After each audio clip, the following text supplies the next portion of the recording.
Opinion: there are some ideas that you think, why hasn't this happened earlier? It makes so much sense.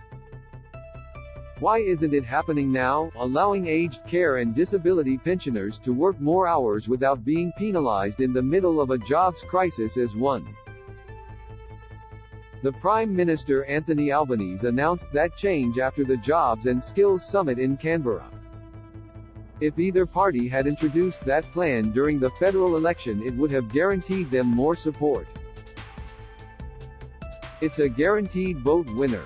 It makes so much sense. It's the same with banning mobile phones in schools.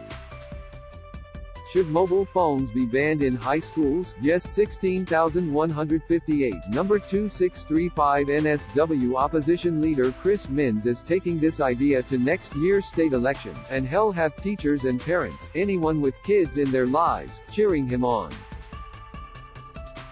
It makes so much sense. So why isn't the NSW government doing it already? Mobile phones have no place in the classroom. There is plenty of other technology that students can use for their learning. Most high schools have a bring your own device policy for laptops, and help for students who can't afford them, so the excuse that kids need their phones for their learning doesn't cut it. And phones have no place in the playground either. If you've been past any school at lunchtime or recess where phones are allowed, the kids aren't kicking the ball around or chatting. They're on their phones. Guaranteed. Phones are already banned in all NSW primary schools, and parents have been calling on the NSW government to do the same in all high schools. So why haven't they? NSW Education Minister Sarah Mitchell argues the current policy of letting secondary schools set their own rules works. She says she trusts individual high school principals to get the balance right, with many having some sort of restriction on phones already. But if that's the case, why not make it a blanket ban to take away any doubt? And this argument that phones are part of kids' lives and they should learn to use them responsibly is all well and good, but phones are designed to get you to use them, and keep using them for hours and hours on end.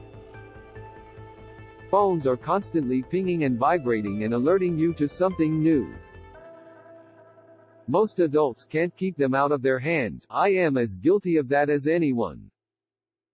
So how can we expect kids to not be distracted by phones when they're meant to be learning at school? Labor leader Minns is on a winner with this idea, and it's something the NSW government should bring in as a matter of urgency. 2 GB Afternoons with Deborah Knight is on from midday to 3 p.m. from Monday to Friday. You can subscribe to the podcast here.